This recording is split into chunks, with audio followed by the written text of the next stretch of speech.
வணக்கம் mister Aravind sir. வணக்கம் sir. அதாவது எந்த ஒரு தொழில் தொடங்கினாலும் அதில் முதலீடுன்னு சொல்லிட்டு இருக்கத்தான் செய்யுது.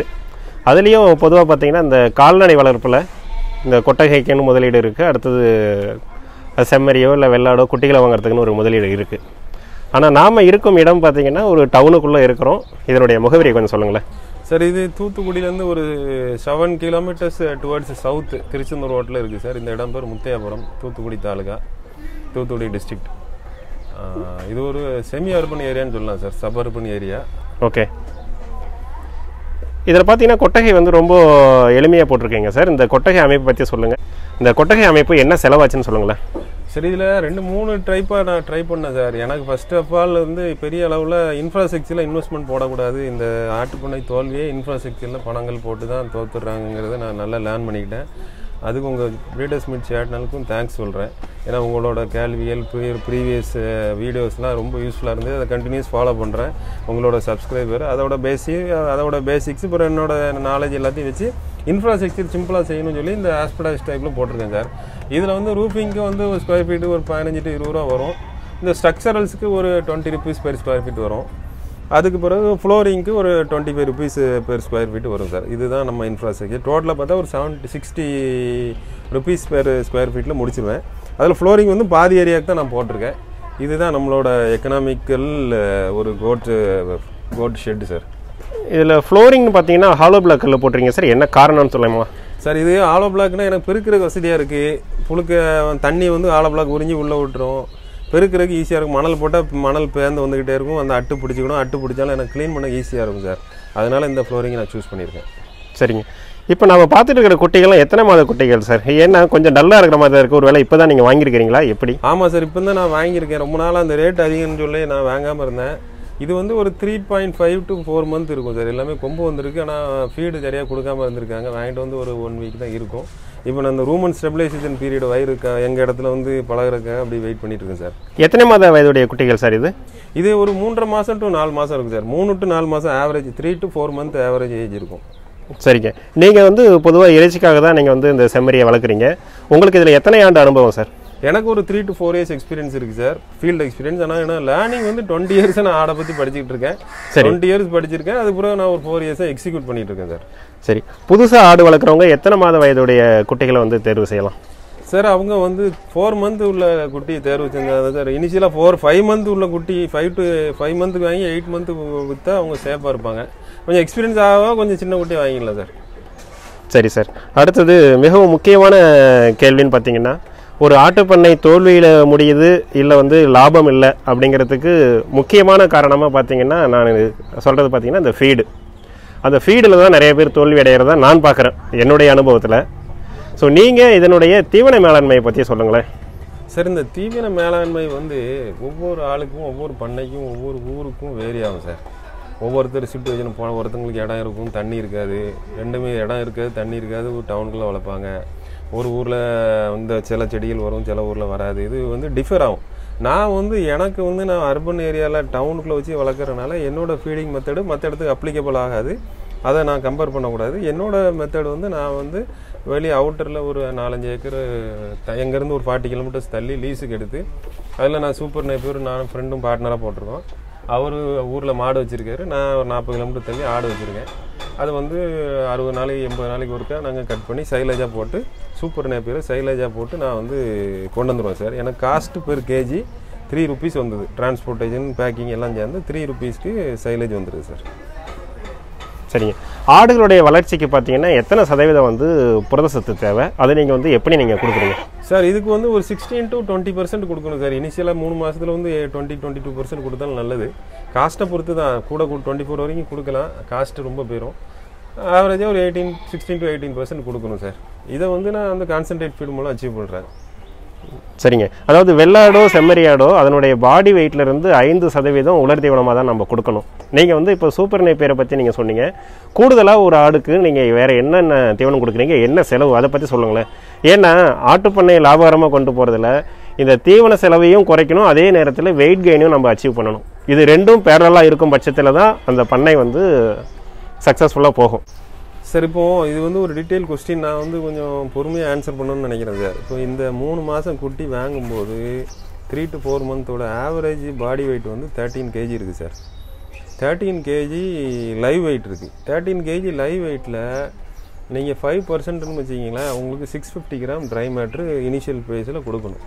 650 கிராம் ட்ரை மெட்டீரியல் நான் கொடுக்கணும். நான் சூப்பர் நேப்பியர் 1 கிலோ கொடுக்குறேன்னா எனக்கு 25% ட்ரை மேட்ரு இருக்கும். அந்த பருவத்தில் கட் பண்ணுறேன். அப்போ 250 to 300 கிராம்ஸ் நான் இதில் கொடுத்துருவேன். நான் வந்து சூப்பர் நேப்பியரில் கொடுத்துருவேன். அப்போது அது வந்து ரூமெல்லாம் ரொம்ப பாதிக்காது. களி எச்சலுக்கெல்லாம் நல்ல ஃபைபரஸ் ஃபுட்டு. அதனால் 300 நல்ல ஆடு ஒரு 1.5 கிலோ வரைக்கும் சாப்பிடும். 300 to 350 250 350 gram try matter via super Napier. இது ஒரு பேசிக்ஸ். இன்னொரு 300 கிராம் நான் கொடுக்கணும். அந்த 300 கிராமுக்கு நான் கான்சன்ட்ரேட் ஃபீடை நான் கொடுக்கணும். அப்போ இனிஷியலாக கான்சன்ட்ரேட் ஃபீடு ரொம்ப கொடுத்தா ரொம்ப எடுக்காது, வயிறு கழிச்சல் ஆயிரும். அந்த ரூமன் டெவலப் ஆகிறதுனால அந்த ஆசிடிக் கண்டிஷனில் அது தாங்காது. அதனால் ரூமன் டெவலப் பண்ணுற வரைக்கும் ஒரு 200 கிராம்ஸ் நான் கொடுப்பேன். அதுக்கு பிறகு அது அந்த புழுக்கெல்லாம் கழிச்சல் இல்லாமல் நல்லா தெளிவாக வரும்போது நான் வந்து அந்த கான்சன்ட்ரேட் ஃபீடை நான் ஏற்றுவேன். இப்போ இந்த கான்சன்ட்ரேட் ஃபீடு ரேஷியோ வந்து ரொம்ப முக்கியம் பார்த்துருங்க. நான் வந்து காமன் கிரெயின்ஸ், எனி கிரெயின், அதாவது இந்த அரிசி, சோளம், மக்காச்சோளம், வெள்ளைச்சோளம், இது எல்லாமே ஒரே கலோரிஃபிக் தான். சின்ன சின்ன வித்தியாசங்கள் தான் இருக்கும். இதில் எது சீப்போ அதை நான் பல்காக வாங்கி வச்சுக்கிடுவேன். வெள்ளைச்சோளம் 12 ரூபா, மக்காச்சோளம் 14 ரூபா 50 பைசாக்கு நான் வாங்கி ஸ்டாக் வச்சுக்கிடுவேன். அது ஒரு 60% என்னோடய கான்சன்ட்ரேட் மிக்ஸில் 60% கொடுப்பேன். இந்த எள்ளு புண்ணாக்கு, தேங்காய் புண்ணாக்கு, கடலை புண்ணாக்கு ரொம்ப காஸ்ட்லி. தேங்காய் புண்ணாக்கு ஒரு 30 ரூபா வரும், எள்ளு புண்ணாக்கு ஒரு 25 ரூபா வரும். இந்த 2 புண்ணாக்கையும் நான் மிக்ஸ் பண்ணி அது ஒரு 20% கொடுப்பேன். ஒரு 20% அரிசி தவிடு கொடுப்பேன் சார். இதோட ஆவரேஜ் ப்ரைஸ் வந்து எனக்கு 16 rupees வரும். ப்ரோட்டீன் பர்சன்டேஜ் வந்து அதில் வந்து 16 to 17% வந்துடும். இதில் மினரல் மிக்சர் கவர்மெண்ட்லேருந்து அந்த தனுவாஸ் அக்ரிகல்ச்சர் காலேஜ்லேருந்து வாங்கி மினரல் மிக்சரே ஆட் பண்ணி நான் வந்து ஒரு மிக்சராக ஒரு 16 to 18% மிக்சரில் நான் கொடுத்துருவேன். இதோட காஸ்ட் எனக்கு எவ்வளோ வருதுன்னா 16 ரூபா வருது. 16 ரூபாயில் நான் வந்து இந்த கார்ட்ரேஜ் ஃபுட்டோ, எஸ்கேஎம் ஃபுட்டோ, தனுவாஸ் ஃபுட்டோ ஈக்குவலண்ட்டான ஒரு எனர்ஜிக்கு நான் வந்து கொடுக்குறேன் சார். சரிங்க. அதாவது ஒரு ஆரம்ப பண்ணையாளர்களுக்கு இது வந்து சாத்தியங்களா? நீங்கள் சொல்கிற மாதிரி அந்த ஒரு ரேஷியோவில் மினரல் மிக்சரை வாங்கி மிக்ஸ் பண்ணி கொடுத்து பண்ண முடியுங்களா? சார் இது வந்து ஒரு பெரிய ராக்கெட் சயின்ஸ்லாம் கிடையாது சார். மக்காச்சோளம் நான் சைக்கிளோ பைக்கோ எடுத்துகிட்டு போய் ஒரு 10 கடையில் அலைஞ்சி இருக்கிற லோயஸ்ட் ப்ரைஸை வாங்குங்க. அந்த ஏரியாவில் இந்த கிரெயின் எல்லாமே ஒரே எனர்ஜி தான் சார். கதிரில் விளையக்கூடியது, அதுதான் கிரெயின்ஸ்ன்னு சொல்கிறது. சீரியல்ஸ் அப்போ என்னது, அதெல்லாம் அரிசி, மக்காச்சோளம், வெள்ளைச்சோளம், செஞ்சோளம், இது எல்லாமே கிரெயின்ஸில் வர்றது. இதில் எல்லாமே same composition, almost same composition இருக்கும். அப்போ நம்ம இதில் எது கம்மியாக இருக்கோ அதை சூஸ் பண்ணிக்கணும். அப்போது நார்மலாக இன்றைக்கி வெள்ளைச்சோளம் வந்து சீப்பு 12 ரூபா 50 பைசாக்கு எந்த ஊர்லேயுமே கிடைக்கும். அந்த அறுவடை டைமில் யார் எந்த ஒரு 10 ஆடு வச்சுருக்கவங்களும் ஒரு 100 கிலோ 200 கிலோ ஒரு 500 கிலோ வாங்கி ஸ்டாக் வச்சுக்கிடணும். 12 ரூபாய்க்கு அவங்க அச்சீவ் பண்ணிடலாம் சார். இது வெள்ளைச்சோளம் வாங்குறதுக்கு போய் எங்கேயும் போய் படிக்க வேண்டிய தேவையில்லை. அவங்க ஊரில் இருக்கிற 4 கடையில் விசாரித்து விலை குறைஞ்சதை வாங்கி வச்சுக்கணும். Point number 1. அரிசி தவிடு எல்லா ஊர்லேயும் ரைஸ் மில் இருக்குது. ரைஸ் மில்லில் போய் டைரெக்டாக ஒரு மூடை 50 கிலோ ஒரு 4 மூடை தவிடு வாங்கி வச்சுக்கணும். 4 மூடை தவிடு 2000 வாங்கி வச்சுக்க வேண்டியது. ஏன்னா செக்கில் ஆட்டுற செக்கு எண்ணெய் எல்லா ஊர்லேயும் இருக்குது. எள்ளு புண்ணாக்கு டைரெக்டாக அவன்கிட்ட போனீங்கன்னா 25 ரூபாய்க்கு தருவான். அதே கடையில் போய் வாங்கினீங்கன்னா 35 ரூபா சொல்லலாம். அப்போது நம்ம எந்த ஒரு சின்ன பையன் கூட போய் இது வாங்கிக்கலாம் சார். இது ஒரு பெரிய ராக்கெட் சயின்ஸ் கிடையாது சார். ஆனால் இது இப்படி இது 3 வாங்கி நீங்கள் மிக்ஸ் பண்ணி 16 ரூபாய்க்கு தயாரிக்கிங்க. இதே இது கவர்மெண்ட்லேயோ வெளியேயோ 24 ரூபாய்க்கு வரும் சார். 8 ரூபா இதிலே லாபம் வந்துடும் சார் பெர் கேஜிக்கு. சரிங்க. ஆடுகளுடைய வளர்ச்சிக்கு அப்போ வந்து புரத சத்துங்கிறது மிகவும் அவசியமானது இல்லைங்களா? இதில் நீங்கள் வந்து 16 to 20% கொடுத்தா போதுன்னு சொல்ல வரீங்க, சரிங்களா? ஆமாம் சார், ஆமாம். சரிங்க. அடுத்தது வந்து இந்த வெள்ளாடோ செம்மறியாடோ வளர்ப்புக்கு பசுந்தீவனம் அவசியம் இல்லையா சார்? அதான் நிறைய பேர் நினைக்கிறது நமக்கு வந்து சொந்த இடம் இருக்கணும், அப்படி இருந்து பசுந்தீவனம் உற்பத்தி பண்ணணும், அப்படி இருந்தால் தான் வந்து ஆட்டுப்பண்ணை நம்ம ஆரம்பிக்க முடியும் அப்படிங்கிற ஒரு கருத்து இருக்குது. ஒரு சில பேர் என்ன சொல்கிறாங்க, தாயாடு வளர்க்கும் போது கண்டிப்பாக பசுந்தீவனம் அவசியம், இதுவே இறைச்சிக்காக வெள்ளாட்டு குட்டிகளோ இல்லை செம்மறி குட்டிகளோ நம்ம வளர்க்கும் போது பசுந்தீவனம் அவசியம் இல்லைன்னு சொல்கிறாங்க. உங்களுடைய அனுபவம் எப்படி சார்? பசுந்தீவனம் அவசியம், என்ன ஃபீடு கொடுக்கணுங்கிறது ஒவ்வொருத்தருக்கும் depend upon the situation and environment பிளேஸும் மாறும் சார். அதை புரிஞ்சுக்கிடணும். ஒரு யூடியூப்பில் நம்ம வந்து ஒருத்தன் தோட்டம் வச்சுருக்கான், அது பக்கத்தில் ஆடு போட்டு வளர்க்கான் அப்படிங்கிறக்காக அவங்க வளர்க்காங்க அப்படிங்கிறக்காக நம்ம வந்து என்ன செய்யக்கூடாது, அதே மாதிரி டிட்டோவாக நம்ம போகணுங்கிறதுலாம் நம்ம வந்து தேவையே கிடையாது சார். ஆடுக்கு டைஜஸ்டிபிலிட்டி ரொம்ப முக்கியம். நம்ம கொடுக்கக்கூடிய சாப்பாடோட டைஜஸ்டிபிலிட்டி ரொம்ப முக்கியம். அந்த டைஜஸ்டிபிலிட்டி 70% மேலே இருக்கிறோம் சார். அது எல்லாமே ஹார்வெஸ்டிங் அந்த 70% மேலே பண்ணணும். அது போக க்ரீன் தான் கொடுக்கணுங்கிற கட்டாயம்லாம் கண்டிப்பாக கிடையாது. நான் வந்து க்ரீனே கொடுக்கல. நான் சைலேஜ் இன்டைரக்டாக ஒரு க்ரீன் மெத்தடு சைலேஜ் கொடுக்குறேன். 3 rupees per kg கொடுக்குறேன். எனக்கு ட்ரை மேட்டர்னு பார்த்தீங்கன்னா எனக்கு ஒரு 6 rupeesக்குள்ளே முடிஞ்சிருது. Try matter through super Napier silage வந்து எனக்கு பெர் கேஜிக்கு 6 rupeesல முடிஞ்சிருது சார். எனக்கு விவசாயம் கிடையாது, வயல் கிடையாது, ஒரு இடம் கிடையாது. ஒரு அர்பன் ஏரியா ஃபுல்லாக வீடுகளாக தான் இருக்குது. இந்த இடத்துல வச்சு நான் ஆடு வளர்த்துட்ருக்கேன். நியரஸ்ட்டு வயல்னு போனாலே இங்கேருந்து 20 கிலோமீட்டருக்கு போனால் தான் அந்த நியரஸ்ட்டு ஒரு அக்ரிகல்ச்சர் லேண்டே பார்க்க முடியும் சார். அதனால் பசுந்தீவனம் கொடுத்தா தான் வளர்க்க முடியும். அப்போ பசுந்தீவனம் இல்லைன்னா நம்ம ஆடே வளர்க்க முடியாதனால யாரும் பயப்படலாம் வேண்டியில்லை சார். இதை வந்து இன்டெப்த்தாக கொஞ்சம் அனலைஸ் பண்ணி ஸ்டடி பண்ணிவிட்டு உங்கள் சிச்சுவேஷனுக்கு என்னெல்லாம் செய்யுமோ 2 ஆடை வாங்கி விட்டு பழகி நீங்கள் வளர்க்கலாம் சார். சரிங்க.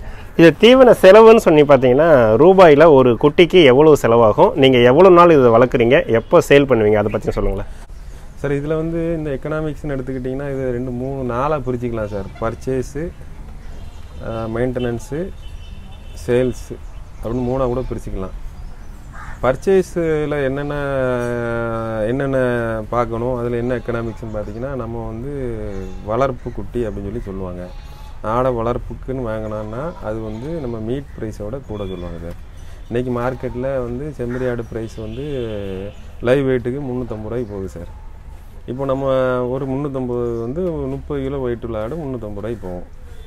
இதே ஆடு நம்ம வந்து வளர்க்கணும்னு வாங்கி ஒரு ஆடை வளர்ப்புக்குன்னு வாங்கிட்டு வந்து நம்ம வெயிட் போட்டு பார்த்து அதோட ப்ரைஸை கால்குலேட் பண்ணோம்னா ஒரு 4000-5000 பாங்க. அது வெயிட்டுக்கு தர மாட்டாங்க. வளர்ப்பு குட்டியை 3 மாத குட்டி டு 4 மாத குட்டியை வந்து வெயிட்டுக்கு தர மாட்டாங்க. 5000-6000 ஜோடி 14000-13000 சொல்லுவாங்க சார். அதை வந்து வீட்டில் வந்து வெயிட் போட்டு பார்த்தோம்னா நமக்கு 440 to 450 ரூபா வந்துடும் சார். அதனால் எனக்கு இது வந்து 440 rupees எனக்கு வந்துச்சு. அப்போது நம்ம வந்து இதை வந்து 440 rupeesக்கு 13 கிலோ நான் வாங்கியிருக்கேன். இதை வந்து விற்கும்போது நான் 350 rupees, 340 rupees, 350 rupees தான் நான் விற்க முடியும். அப்போ 13 கிலோவுக்கு நான் 100 ரூபா பெர் கேஜிக்கு நான் கூட கொடுத்து வாங்கியிருக்கேன் சார். இதிலே நான் வந்து எனக்கு ஒரு பெரிய இனிஷியல்லே எனக்கு ஒரு பெரிய செட்பேக் ஆகிடுது. இதை வந்து கால்குலேஷன் பண்ணி இதுக்கு தயாராக தான் நான் வந்து இந்த குட்டியை வாங்கியிருக்கேன். இப்போது நான் 13 கிலோ குட்டி லைவ் வெயிட் 450 ரூபாய்க்கு நான் வாங்கியிருக்கேன். நான் இதை இன்றைக்கே நான் மீட் வெயிட்டுக்கு விற்றுனா 350 ரூபாய்க்கு தான் விற்க முடியும். அப்போ 100 ரூபா டிஃப்ரென்ஸ் இருக்கா? அப்போ 1300 நான் கூட கொடுத்து வாங்கிட்டேன் குட்டியை. மீட்டர் வைஸ் கம்பேர் பண்ணும்போது நான் 1300 கூட கொடுத்து பண்ணியிருக்கேன். இதை வந்து நான் இன்னும் 30 கிலோ ஆவரேஜுக்கு நான் வெயிட் ஏற்றுவேன். 30 கிலோ ஆவரேஜ் வெயிட் ஏற்றுனேன்னா நான் இன்னும் 17 கிலோ வெயிட் ஏற்றுவேன் சார். 14 கிலோ நான் வெயிட் ஏற்றும் போது எனக்கு இந்த மீட் ப்ரைஸ் நான் எல்லாம் அந்த கேல்குலேஷன் 17 கிலோ இன்ட்டு 350 ரூபாய் நான் விற்பேன். அப்போது அந்த 350 ரூபாய்க்கு இந்த 1200 நான் அதில் கழிச்சுன்னு வச்சுக்கிங்களேன், எனக்கு கிட்டத்தட்ட ஒரு 270 rupees தான் எனக்கு வந்து மீட் ப்ரைஸ் ஒர்க் அவுட் ஆகும். இந்த எக்கனாமிக்ஸை ஃபஸ்ட்டு அண்டர்ஸ்டாண்ட் பண்ணணும், இதை புரிஞ்சுக்கிடணும். இது புரியாமல் எல்லோரும் எங்கே நமக்கு லாஸ் இருக்குது அப்படிங்கிறத கண்டுபிடிக்க முடியாது. இது ஒரு பெரிய ஒரு பாட்டில் நெக்கு. இதை அண்டர்ஸ்டாண்ட் பண்ணிக்கிடணும். நம்ம வளர்ப்பு குட்டியாக வாங்குகிறோம், மீட்டை விட கூட 100 ரூபா பெர் கேஜி கொடுத்து வாங்குகிறோம். விற்கும்போது டோட்டலாக சேர்த்து 100 ரூபா கம்மியாக கொடுக்குறோம். 450 ரூபாய்க்கு வாங்குகிறோம், டோட்டலாக 350 ரூபாய்க்கு கொடுக்கோம்னா நமக்கு வந்து டோட்டல் ஆவரேஜ் நான் ஃபீல் பண்ண நான் மீட் உற்பத்தி பண்ணதில் 17 கிலோ நான் உற்பத்தி பண்ணுறேன் 3 மாதத்தில் 4 மாதத்தில். அது உற்பத்தி பண்ணுறதுல வந்து எனக்கு வந்து 270 rupees தான் மார்க்கெட் ரேட்டுக்கு நான் 350 ரூபாய்க்கு விற்றாலும் எனக்கு ஃபீல் பண்ணுறேன் 270 ரூபா தான் நான் ஃபீல் பண்ணுவேன் சார். இந்த எக்கனாமிக்ஸு ஃபஸ்ட்டு எல்லாருக்கும் முதல் எக்ஸ்பிளைன் பண்ணணும்னு நினைக்கிறேன். சரியா சார்? பிறகு 2வது பாயிண்ட்டு இதில் வந்து ஃபீட் எக்கனாமிக்ஸு, அப்புறம் நம்ம கிளீனிங் இதை பற்றிலாம் நான் சொல்கிறேன். இப்போ என்னைய பொறுத்தளவுக்கு ஃபீடு வந்து நான் சைலேஜ் வந்து 3 ரூபா பெர் கேஜிக்கு நான் கொண்டு வந்து வச்சுருக்கேன். அதுக்கு அது 3 ரூபா எனக்கு இங்கே வந்து சேர்றதுக்கு டிரான்ஸ்போர்ட்டேஷனோட சேர்ந்து 3 ரூபா வந்துடுது. நான் வந்து 1 கிலோ இல்லை 1.5 கிலோ சைலேஜ் கொடுப்பேன் சார். அப்போது 4 ரூபா 50 பைசா எனக்கு சைலேஜுக்கு வந்துடுது. மெட்டீரியல் காஸ்ட்டு மட்டும் 4 ரூபா சைலேஜ் சாப்பிடுதா சார். 650 கிராம் ட்ரை மேட்டர்னா இதில் வந்து ஒரு 400 கிராம் எடுத்துக்கிறேன். ஒரு 250 கிராம் கான்சன்ட்ரேட் ஃபீட் போடுறேன். 16 ரூபா 50 பைசாக்கு நான் கான்சன்ட்ரேட் ஃபீட்டு 250 கிராம்னா அது ஒரு 350. இப்போ 450 8 ரூபா ஆச்சு சார். 8 ரூபா பெர் டே, மேக்ஸிமம் 10 ரூபானே வச்சுக்கோங்களேன். 10 ரூபா பெர் டே ஒரு ஆட்டுக்கு நான் கொடுக்குறேன். அப்புறம் இதை வந்து அப்போ இது வரைக்கும் டோட்டலாக ஃபீடு காஸ்ட்டு 10 ரூபா இருக்குது. இதில் வந்து திருப்பி நான் என்ன செய்யணும், இந்த புழுக்கை அல்றதுக்கு நான் 150 குட்டிக்கு சாப்பாடு சைலேஜ் பேக்லேருந்து எடுத்து போடணும், மக்காச்சோளம் மூடையில் இருக்கும் எடுத்து போடணும் 2 தடவை. இதுக்கு 5000 rupees கொடுக்குறேன். எனக்கு இது வந்து பெரு கோட்டுக்கு பெர் டேக்கு ஃபீடிங்கு மட்டும் 1 ரூபா 10 பைசா வருது. இந்த புழுக்கையை அள்ளி க்ளீன் பண்ணி போடக்கு ஒரு பாட்டிமா வச்சுருக்கேன். அவங்களுக்கும் 150 ஆட்டுக்கு 5000 ரூபா கொடுக்குறேன். அப்போ அதுவும் எனக்கு 1 ரூபா 10 பைசா ஒர்க் ஆகுது. சரியா சார்? இந்த பாட்டிமா நான் ரொம்ப சீப்பாக வேலை வாங்குறேன்னு நினைச்சிட வேண்டாம். இந்த பாட்டிமாவுக்கு டோட்டலாக இந்த சாப்பாடு அள்ளி போடக்கு காலையில் 2 மணி நேரம், மத்தியானம் 2 மணி நேரம், அதுக்கு 165 rupees கொடுக்குறேன். இந்த க்ளீன் பண்ணுற பாட்டிமாக்கு டோட்டலாக 3 hours அதுக்கு 165 rupees கொடுக்குறேன். பெர் ஹவருக்கு 50 to 60 rupees நான் கொடுத்து தான் ரீசனபிளான மினிமம் வேஜ் கொடுத்து தான் நான் வச்சுருக்கேன் சார். அவங்கள வந்து நான் வந்து எக்ஸ்கியூஸ் பண்ணிலாம் வேலை வாங்கலை. 6 hours தான் ஒர்க் பண்ணுவாங்க. அப்போது புழுக்கு அள்ளுறதுக்கு 1.10 1.10 சாப்பாடு அள்ளி போடக்கு 1.10 சாப்பாடோட காஸ்ட்டு 8 to 10 rupees. அப்போது 12 ரூபா ஆயிடுது சார். இதில் இந்த ஒரு 3% மார்ட்டாலிட்டின்னு வச்சுக்கிங்களேன். அதை வந்து டோட்டல் 90 நாளில் 3 கோட்டுக்குரிய ரேட்டெல்லாம் கழிச்சு பார்த்தீங்கன்னா அது ஒரு ரூபா போட்டுக்குங்க, 13 ரூபா வந்துடுது சார். இப்போ இதை வந்து எனக்கு 13 ரூபா செலவு வரும்னு நான் சொல்லியிருக்கேன். இதில் வந்து ஃபர்தராக ஒரு நாளைக்கு 80 grams மினிமம் வெயிட் ஏறிடும் சார். மேக்ஸிமம் 130-140 grams ஏறும், மினிமம் 80 gram வரும். நம்ம மினிமத்தே போவோம் 80 gram வெயிட் ஏறோன்னா ஒரு ஆடு நான் வந்து 270-280 ரூபாய்க்கு நான் விற்கிறேன்னு வச்சுக்கிங்களேன். 80 to 90 gramனா எனக்கு ஒரு 28 ரூபா எனக்கு பெர் டே எனக்கு என்ன செஞ்சிடும். பெர் டே ஒரு ஆட்டுக்கு 28 ரூபா வெயிட் ஏறிடும் சார். அப்போ அதில் 28 ரூபாயில் நான் இந்த 13 ரூபாய்க்கு கழிச்சேன்னா எனக்கு 15 ரூபா எனக்கு வரும் சார். இதுதான் எனக்கு ஒரு நாளைக்கு ஒரு ஆட்டில் 15 ரூபா கிடைக்கும். மேக்ஸிமம் மினிமம் 10 ரூபாயும் கிடைக்கும். இப்போ நான் 100 ஆடு வச்சுருக்கேன்னா எனக்கு வந்து ஒரு நாளைக்கு 1000 ரூபா எனக்கு நெட்டாக கிடைச்சிடும் சார். இது வந்து எல்லாமே பை காட்ஸ் கிரேஸ் ஸ்மூத்தாக இருந்ததுன்னா இதுதான் எக்கனாமிக்ஸ் சார். கம்பெனி தீவனத்தை போடும்போது ஒரு குட்டி பார்த்தீங்கன்னா மாதம் 5 கிலோ 6 கிலோ 7 கிலோ கூட வருதுன்னு சொல்கிறாங்களே, இது எப்படிங்க? எல்லா ஆடுகளும் சாத்தியமா? சரி, எல்லா ஆடுகளும் சாத்தியம் கிடையாது. ஒரு 10% போட்டு 5 kg 160 gram 170 gram per gram ஏறும். சில ஆடு 50 கிராம் தான் ஏறும். இதெல்லாம் ஐடென்டிஃபை பண்ணி பிரித்து எடுக்கணும். அதனால் நான் வந்து ரொம்ப எக்ஸாஜரேட் பண்ணி சொல்லாமல் 80 கிராம் per day ஏறுற லாஜிக் தான் சொல்லியிருக்கேன் சார். இதில் முக்கியமான விஷயம் கம்பெனி ஃபீடு அனாலிசிஸும் என் ஃபீடு அனாலிசிஸும் செக் பண்ணி பார்த்துருக்கேன். ரெண்டும் சேம் காம்போசிஷன் தான். எனக்கு காஸ்ட்டு 16 ரூபா 50 பைசா வருது. அவங்களுக்கு காஸ்ட்டு 24 ரூபா. நல்ல ஹை கிரேடு எஸ்கேஎம் ஃபீடும் என் ஃபீடும் ஈக்குவலன்ஸு 8 ரூபா வித்தியாசம் வருது சார். எனக்கு ஒரு ஆட்டுக்கு நான் 400 கிராம் போட்டிங்கன்னா 100 ஆட்டுக்கு எனக்கு 4 கிலோ. அதில் எனக்கு டெய்லி 240 ரூபா எனக்கு விழுந்துருது சார். சரிங்க. எத்தனை மாதம் இதை நீங்கள் வளர்ப்பீங்க குட்டிகள் வாங்கி? சார் நான் வந்து வெயிட் ட்ரெயின் நான் வந்து 17 கிலோ ஏற்றணும் சார். 4 மாதம் வளர்த்தா தான் எனக்கு ஏறும். அதுக்கு மேலே வச்சிருந்தாலும் வெயிட் கூடும் இல்லைங்களா? எதனால அதுக்கு முன்னாடி எஃப்சிஆர் கூடிடும் சார். அப்போ டெய்லி நிறைய சாப்பிடுவோம், வெயிட் கெயின் கம்மியாக இருக்கும். நிறைய அதாவது 3 கிலோ சாப்பிட்டுட்டு தான் எனக்கு இந்த 150 கிராம் 125 கிராம் ஏறும். இப்போது எஃப்சிஆர் வந்து 6 to 7 இருக்கும். 6 kg ட்ரை மேட்டர் சாப்பிட்டா 1 kg, 6 to 7 kg சாப்பிட்டா 1 kg ஏறிடும். அது 10 to 11 சாப்பிட்டா தான் 1 kg ஏறும் சார். அப்போ எனக்கு வச்சு மெயின்டைன் பண்ணுறத விட அவங்க முத்திட்டு அப்படி இப்படிங்கிற அளவும் வரும். அதனால் அந்த 30-33 கிலோவில் கொடுக்குறது தான் பெட்ரு சார். பொதுவாக செம்மறியை பொறுத்தவரையிலையும் நம்ம பக்ரீத்துக்கு டார்கெட் பண்ணால் நல்ல லாபமாக இருக்கும். இதை இறைச்சிக்காக விற்கும்போது ஓரளவுக்கு நம்ம என்ன செலவு பண்ணுறோம் குறைந்த லாபம் தான் வரும்னு சொல்கிறாங்களே, இதை பற்றி உங்களுடைய கருத்து என்ன சார்? சார் இது ஒரு பெரிய மித்து சார். இந்த மித்து என்ன சொல்ல வரதுன்னா, அந்த மித்து இது ஒரு பெரிய மித்து. மக்கள் எல்லாமே பக்ரீத் ஊற்று அப்படி அள்ளிடலாம் இப்படி அள்ளிடலாங்கிறாங்க. அதெல்லாம் ப்ராக்டிக்கலாக நல்லா உட்காந்து யோசிக்கணும். அவங்க முஸ்லீம்ஸும் ஃபைனலாக யூஸ் பண்ண போகிறது முஸ்லீம்ஸு. அவங்களும் நம்மளுமே ஹார்ட் ஒர்க் பண்ணி ஹார்ட் ஏர்ன் பண்ணி தான் வச்சுருக்காங்க. அதில் கொஞ்சம் வசதியானவங்க, கொஞ்சம் நல்ல பிஸ்னஸ்மேன் ஸ்ட்ராங்காக இருக்கவங்க, கொஞ்சம் பார்க்க கொம்பு அழகாக இருக்குது, நல்ல அழகாக இருக்குது, வீரமாக இருக்குன்னா கொஞ்சம் அதுக்கு வந்து ப்ரீமியம் ப்ரைஸ் இருக்கும் சார். மற்றபடி எல்லாமே நம்மள மாதிரி ஆவரேஜாக உள்ள middle class, lower middle class, upper middle class எல்லாமே வெயிட் ஏம் பண்ணி கூட ஒரு 10% கொடுப்பாங்க சார். அதுக்காக நம்ம அந்த 1.5 வருஷம் ஆடை வச்சு அவங்கள ஏம் பண்ணி வச்சுட்டு அவங்க வாங்கலன்னு வச்சிங்களேன், அப்புறம் அந்த ஆடை வந்து மார்க்கெட்டில் போய் விற்கிறது கஷ்டம் சார். ஏன்னா அவங்களுக்கு வந்து 1.5 வயசு கணக்கு பண்ணி தான் அந்த ஆடு பெருசாக இருக்கணும் அப்படி இப்படின்னு போட்டு வளர்ப்பாங்க. அதுமாரி லார்ஜ் ஸ்கேலில் பண்ணாங்க ஒரு 50 ஆடு வச்சா நம்ம எப்படியாவது வச்சு பேசி விற்றுடலாம். ஒரு 100-200ன்னு ஏம் பண்ணுங்கிறது வந்து அது வந்து எனக்கு என்ன பொறுத்தளவுக்கு அதை நம்புறது எனக்கு உடன்பாடு இல்லை சார். மீட் ப்ரைஸை ஏம் பண்ணி வளர்க்கணும், அதுதான் என்னோடய லாஜிக் சார். சரிங்க. அடுத்தது இந்த ஆடுகளுடைய வளர்ச்சிக்கு, அதாவது வெயிட் போடுறதுக்கு இந்த ஹெல்த்துங்கிறது முக்கியம். அதில் நோய் மேலாண்மை உங்களுடைய அனுபவத்தில் சுருக்கமாக சொல்லுங்களேன். அதாவது நீங்கள் ஹெல்த்தியான ஃபுட்டு கொடுக்கும்போது நோய் மேலாண்மையிலேருந்து நம்ம கொஞ்சம் வெளியில் வரலாம். அதையும் தாண்டி நீங்கள் என்ன தடுப்பூசி குடற்புழு நீக்கம்லாம் பண்ணுறீங்களா? இதை பற்றி கொஞ்சம் சொல்லுங்களேன் சார். நான் இது வரைக்கும் 300 to 500 கோட்ஸ் ஃபேட்டன் பண்ணி விற்றுருக்கேன் சார். என்னோடய எக்ஸ்பீரியன்ஸில் வந்து இந்த இதில் நான் டே டு டே ஃபேஸ் பண்ணக்கூடிய ஒரே பிரச்சனை இந்த கழிச்சல். நான் ஃபேட்டன் பண்ணேன்னா நான் நிறைய கான்சன்ட்ரேட் ஃபுட்டு கொடுக்கணும்னு ஆசைப்படுவேன். கொடுக்கும்போது சில ஆடு அதிகமாக சாப்பிட்ருவோம், சில ஆடு கம்மியாக சாப்பிட்ருவோம். அதனால் இந்த அரேஞ்ச்மெண்ட்லாம் அந்த ஒரு ஆடு மட்டும் தலை விட்டு சாப்பிட்ற மாதிரிலாம் கொஞ்சம் அரேஞ்ச் பண்ணி வச்சுருக்கேன். அந்த அசிடோசிஸ்ன்னு சொல்லுவாங்க அது பேர். நிறைய கிரெயின் சாப்பிட்டா நிறைய ஆசிட் வயிற்றில் ஃபார்ம் ஆகும். ஆசிடு ரூமன் வந்து ஆசிடிக் என்வாயன்மெண்ட் ஆகிரும். அந்த ஆசிட் வந்து அந்த ரூமன் நம்ம குடல் சாப்பிடும்போது அதெல்லாம் புண்ணாக பொத்துரும். அதனால சரியாக ஜீரணமாகாமல் அந்த பாக்டீரியாலாம் உள்ள டை ஆகி கழிய ஆரம்பிச்சிடும். இது ஒன்று தான் எனக்கு மேஜர் ப்ராப்ளமாக நான் ஃபேஸ் பண்ணுறேன் சார். இந்த ப்ளூ டங்கு, ஈட்டி, பிறகு ஷீப் ஃபாக்ஸு, இந்த மாதிரி வியாதிகள்லாம் வந்து பெரிய அளவில் பாதிப்பு உண்டாக்கலை. நான் இருந்தாலும் ப்ரிவென்டிவாக ஒரு 15 days ஒருக்க அந்த 3 வேக்சினேஷன் போட்டுருவேன். ப்ளூ டங்கு, ஈடி, பிபிஆர் இந்த மூணு வேக்சினேஷன் 45 daysக்குள்ளே கொடுத்து முடிச்சிடுவேன் சேஃப் சைடாக. அது எனக்கு இது வரைக்கும் வரவும் இல்லை. நான் ப்ரிவென்டிவாகவே தான் இருக்கிறேன் சார். இந்த 3 வியாதி ப்ளஸ் 3 வியாதிக்கு வேக்சின் பண்ணுறேன். அதுக்கப்புறம் டே டு டே அசிடோசிஸ் அந்த கழிச்சல் வருதுல, ஒரு 10% ஆஃப் த கோட்டு கழிச்சல்லே தான் இருக்கும். அதை மட்டும் ஐடென்டிஃபை பண்ணி வெளியே தள்ளிட்டு மற்ற ஆட்டுக்கு அதே நல்ல குட் ஃபுட்டாக கொடுத்துருவோம். இதுதான் நம்ம லாஜிக் சார். சரிங்க. அடுத்தது நிறைய நண்பர்கள் வந்து இது போல் செம்மறி குட்டிகளை வாங்கி வளர்க்குறதுக்கு ஆசைப்பட்றாங்க. அப்படி பார்க்கும்போது சந்தையிலையோ இல்லை பண்ணையிலையோ தான் போயிட்டு குட்டிகளை பிடிச்சிட்டு வரணும். நீங்கள் வருடத்திற்கு எத்தனை பேட்ச் எடுக்கிறீங்க? இந்த குட்டிகள்லாம் எங்கே போயிட்டு வாங்கிக்கிறீங்க சார்? இப்போது நம்ம லைவ் வெயிட்டு மனசில் வச்சுக்கிட்டு அவங்க லைவ் வெயிட்டு பேசினாலே கோவப்பட்டுருவாங்க. ஆடை வளர்க்குறவங்க இடைக்கு தெரியாமல் கறிக்கா எடுக்க நீ வளர்க்க தானே கொண்டு போகிற, அதுக்குன்னு முழுசாக 6000 8000 தான் சொல்லுவாங்க.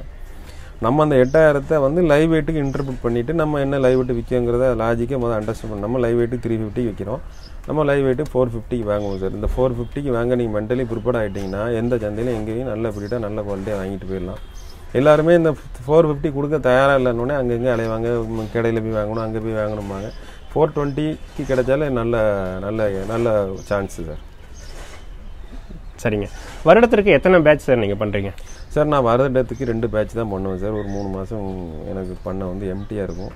அவ்வளோ டைட்டாக பண்ண முடியல. இன்னும் கொஞ்சம் இன்ஃப்ராஸ்ட்ரக்சர்லாம் இம்ப்ரூவ் பண்ணிட்டு தான் இன்னும் கொஞ்சம் பேட்சஸை கூட்டணும்னு பார்க்குறேன் சார். ஒரு 4 மாதம் வச்சுருப்பேன், இன்னொரு 4 மாதம் வச்சுருப்பேன்.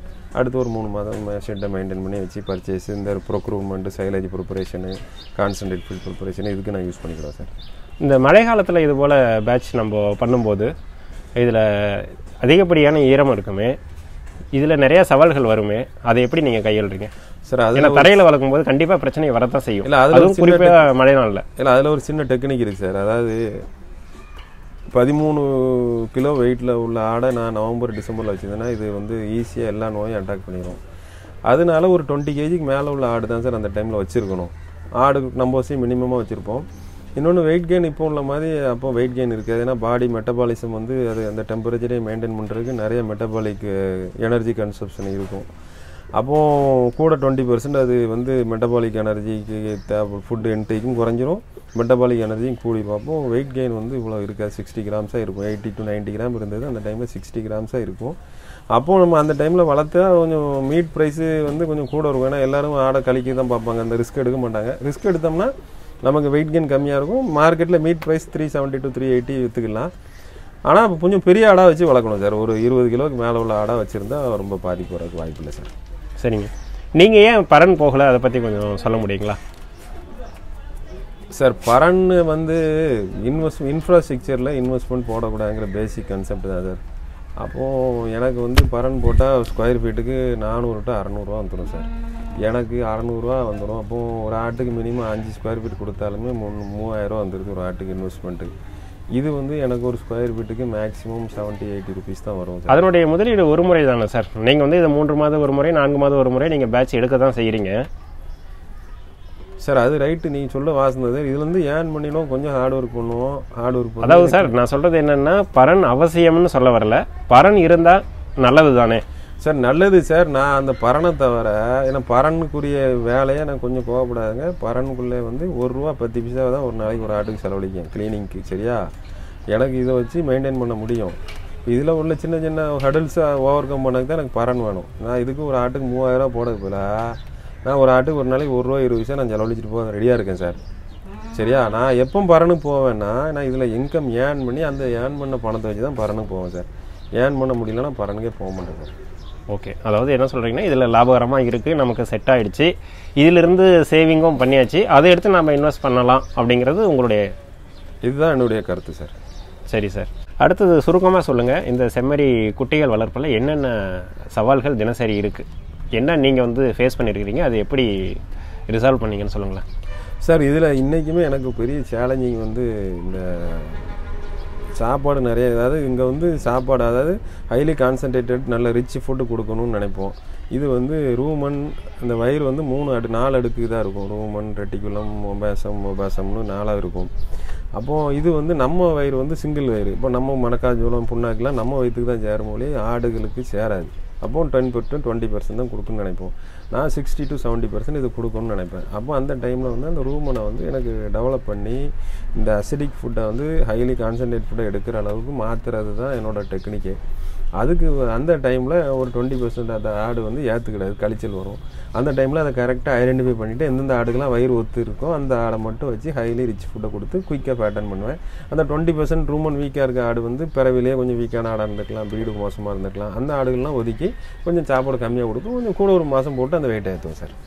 அதிகமாக நம்ம கான்சன்ட்ரேட் ஃபீட் கொடுக்கும்போது அது வந்து கழிவில் போகாதுங்களா சார்? அது கழிவுக்கு வாய்ப்பு இல்லை சார். கழிவுக்கு வாய்ப்பு இருந்தால் நமக்கு புழுக்கையில் தெரிஞ்சு சார். புழுக்க ரவுண்டாக இருந்ததுனாலே அது வந்து நமக்கு என்ன செஞ்சிடும், அதில் கழிவில் போகலைன்னா ஃபுல்லி டைஜஸ்டபிள், அவ்வளோ மீட்டாக எடுக்குன்னு அர்த்தம். அதுக்கு மேலே ரிச்சாக இருந்தால் இப்போ அந்த புழுக்க வந்து ரவுண்டாக இருக்காது, அதோட சாலிடி செமி சாலிடாக மாறும். அப்படி நிறையா டிஃப்ரென்ஸ் இருக்குது சார். சார், உங்களுக்கு இந்த செம்மறி வளர்ப்பில் நீண்ட நாள் அனுபவம் இருக்குது, ஆனால் எண்ணிக்கையில் வந்து நீங்கள் கூட்டலையே, இதை பற்றி கொஞ்சம் சொல்லுங்களேன் சார். இது எதுக்கு நான் கூட்டலைன்னா, எனக்கு 100 ஆடு வைக்கிறதுக்கு இன்ஃப்ராஸ்ட்ரக்சர் வச்சுருக்கேன். இன்ஃப்ராஸ்ட்ரக்சர்னால் இந்த ஷெட்டு மட்டும் கிடையாது சார், அதை முதல் புரிஞ்சுக்கணும். எனக்கு ஃபீல்டை டெவலப் பண்ணணும், சூப்பர் நேப்பர் கரெக்டாக வரணும், மக்காச்சோளம் வைக்க ஸ்டோரேஜ் வேணும், அதுக்கு வேண்டிய பணம் வேணும். சீப்பான ப்ரைஸில் நான் வாங்கி எல்லா ஃபீடும் சைலேஜ் மக்காச்சோளம்லாம் வாங்கி வச்ச பிறகு தான் நான் ஆடு பிடிப்பேன் சார். அப்போ அந்த ஃபினான்ஸு, அந்த ஸ்டோரேஜ், அந்த ஃபீல்டு கெப்பாசிட்டி எல்லாத்தையும் வச்சுட்டு தான் ஆடை பிடிக்கணும். நிறைய பேர் அந்த மிஸ்டேக் பண்ணிடுறாங்க. பணம் இருக்குது, ஷெட் இருக்குன்னு ஆடை வாங்கிடுவாங்க, அந்த சாப்பாடு இன்ஃப்ராஸ்ட்ரக்சர்லாம் அவங்கள்ட்ட இருக்காது. அதனால அவங்க தோல்வி அடைஞ்சிடறாங்க சார். இந்த ஆட்டுக்கு வந்து 80% ஆஃப் த ஃபுட்டு வந்து மெட்டபாலிக்கும் இல்லை நார்மல் லீவ் பண்ணுறதுக்கு தான் அது யூஸ் ஆகும். எக்ஸ்ட்ரா ஃபைனல் 20% சாப்பாடு தான் நமக்கு வெயிட் கெயினுக்கு மாறும் சார். இந்த 80%க்கு தான் என்னால் சாப்பாடு கொடுக்க முடியும். இந்த ஃபைனல் 20% அச்சீவ் பண்ணக்கூடிய எனக்கு முடியாது. அதனால் எனக்கு டோட்டல் 100 ஆடுமே லாஸில். இப்போ நான் 150 ஆடு இன்றைக்கி பணம் இருக்குன்னு வாங்கி விட்டேன்னா எனக்கு சாப்பாடு கரெக்டாக கொடுக்க முடியல, ஆள் சரியில்லை, எனக்கு பெருக்க முடியல, வைக்க முடியல. எனக்கு சாப்பாடு அந்த ஃபைனல் 20% 100% சாப்பிட கொடுக்கணும். சாப்பாடு கொடுத்த பிறகு ஒரு 5% ட்ரேயில் மிச்சம் இருக்கணும். அதுவும் சீப்பான சாப்பாடாக இருக்கணும். ஆடை வாங்கிட்டு கடையில் எனக்கு சைலேஜ் காசு காலி ஆகிட்டுன்னு சொல்லி நான் விலைக்கு 7 ரூபாய்க்கு சைலேஜ் வாங்கி போட்டாலும் இருக்கிற ஆடு ஃபுல்லாக லாஸ் ஆயிரும். அதனால் என்னோட சீப்பு ரேட்டில் எனக்கு டார்கெட்டட் ரேட்டில் ஃபுட்டை பூரா அரேஞ்ச் பண்ணிவிட்டு இன்ஃப்ராஸ்ட்ரக்சரையும் அரேஞ்ச் பண்ண பிறகு தான் அதை வச்சு தான் என்னோடய கெப்பாசிட்டியை கூட்டுவேன் சார். எனக்கு இப்போதைக்கு 100 ஆடுக்கு தான் கெப்பாசிட்டி இருக்குது. 100க்கும் போகிறதுக்கு பிளான் பண்ணிகிட்ருக்கேன். ஷெட்டு போடக்கு அரேஞ்ச் பண்ணிகிட்ருக்கேன். கொஞ்சம் ஃபீல்டு 2 ஃபீல்டை வாடகை எடுத்து கொஞ்சம் சூப்பர் நேப்பர் இன்க்ரீஸ் பண்ணியிருக்கேன். நெக்ஸ்ட்டு ஹார்வெஸ்ட்டில் இந்த தடவை 10 டன் வெள்ளச்சோளம் ஸ்டோரேஜ் வச்சுருக்கேன். அடுத்த தடவை 20 டன்னாக மாற்றி ஒரு 11 ரூபாய்க்கு 20 டன் வாங்கி வச்சுட்டு தான் சைலேஜையும் கூட ஒரு 20 டன் கொண்டு வந்துட்டு தான் ஒரு 200 ஆடு பிடிக்கணும்னு வச்சுருக்கேன். அதாவது 1 இயர் எனக்கு ப்ரீதிங் பீரியட் வேண்டி இருக்குது சார். சரிங்க. இப்போ புதுசாக வந்து செம்மறி ஆடு வளர்க்கணும்னு யாராவது நினைக்கிறாங்க அப்படின்னா, நம்மளுடைய சப்ஸ்கிரைபர் பார்க்குறாங்க, பார்த்துட்டு ஆரம்பிக்கணும்னு நினைக்கிறவங்களுக்கு நீங்கள் என்ன சொல்ல வரீங்க சார்? அதாவது நான் சிம்பிளாக என்ன சொல்லணும்னா, யார் வேணாலும் வளர்க்கலாம் சார். இதுக்கு விவசாயம் வேணும், நெல் இடம் வேணும், தண்ணி வேணும், போர் வேணும், அப்படிலாம் ஒன்றுமே கிடையாது சார். இதுக்கு வேண்டியது சயின்ஸ், அதை படிக்கணும். அது போக அவங்க வந்து ஒரு 4 ஆடு அல்ல 5 ஆடு வாங்கணும். ஆடு தானே சார் தீவனம் போட்டால் வளர்ந்துடாதா? அப்படிலாம் அங்கே தானே சார் எல்லோரும் மிஸ்டேக் பண்ணுறாங்க. ஆடு தானே எப்படினாலும் வளர்ந்துருங்கிறதெல்லாம் இல்லை. அதுவும் ஒரு பெரிய ஒரு பயோகெமிஸ்ட்ரி வயிற்றுக்குள்ளே, இந்த ஆடு வயிற்றுக்குள்ளே ஒரு பெரிய பயோகெமிஸ்ட்ரி நடக்குது சார். அந்த பயோகெமிஸ்ட்ரி அண்டர்ஸ்டாண்ட் பண்ணணும் சார். ஒரு சயின்டிஃபிக்காக அண்டர்ஸ்டாண்ட் பண்ணாட்டாலும் ப்ராக்டிக்கலாக அண்டர்ஸ்டாண்ட் பண்ணணும் சார். பயோகெமிஸ்ட்ரி இருக்குது, மைக்ரோ பயாலஜி இருக்குது, எல்லாமே இருக்குது. அது எல்லாத்தையும் அண்டர்ஸ்டாண்ட் பண்ணணும்ல. அதுக்கப்புறம் வாங்குகிற எக்கனாமிக்ஸ் இருக்குது, விற்கிற எக்கனாமிக்ஸ் இருக்குது. இது எல்லாத்தையும் அண்டர்ஸ்டாண்ட் பண்ணுறதுக்கு 100 ஆடில் வாங்கி படிக்கக்கூடாது. 5 ஆடு வாங்குங்க, அது நட்டானாலும் உங்களால் தாங்கும். அதனால் 5 ஆடு வாங்குங்க. அதுக்கு சாப்பாடை கொஞ்சம் காஸ்ட்லியானாலும் வாங்கி போடுங்க. எவ்வளோ வெயிட் ஏறுதுன்னு பாருங்கள். திருப்பி கொண்டு வில்லுங்க. விற்றப்பறம் அந்த எக்கனாமிக்ஸையும் பாருங்கள். ஒரு 2 வருஷம் நீங்கள் ஸ்டடி பண்ணுங்கள் சார். நான்லாம் முதல்ல நீங்கள் 100 ஆடு வச்சுருக்கேன்னா 6 ஆடு வாங்கி அதை 1 இயர் வளர்த்து திருப்பி விற்றேன்.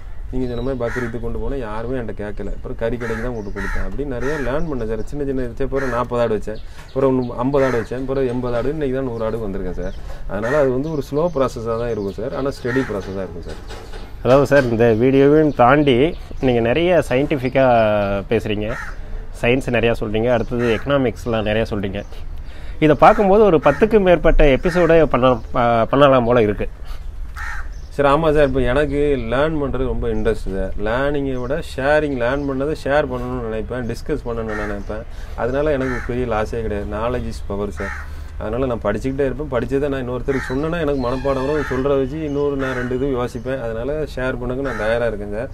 இந்த ஆட்டில் இந்த ஆடோட ப்ரீடை பற்றி ஒரு 1 ஹவர் பேசலாம், ஒரு ரூமனோட ஃபெர்மெண்டேஷன் அதை பற்றி இப்போ பேசலாம், ஃபுட்டை பற்றி பேசலாம், ஷெட்டை பற்றி பேசலாம், எல்லாத்தையும் ஒவ்வொரு மணி நேரம் பேசலாம் சார். உங்களுக்கு டைம் இருந்தால் நான் ஷேர் பண்ண ரெடியாக இருக்கேன் சார். எப்போனாலும் வெல்கம் சார். கண்டிப்பாக சார். உங்களுடைய ஃப்ரீ டைமில் அடுத்தது நம்ம ஒரு தலைப்புகளும் இன்னும் கொஞ்சம் நீண்ட பதிவாக இருந்தாலும் பரவாயில்ல, அது கண்டிப்பாக நண்பர்களுக்கு பயனுள்ளதாக இருக்கும்னு நினைக்கிறேன். உங்களுடைய நேரத்திற்கு மிக்க நன்றி சார். Thank you sir. வணக்கம்.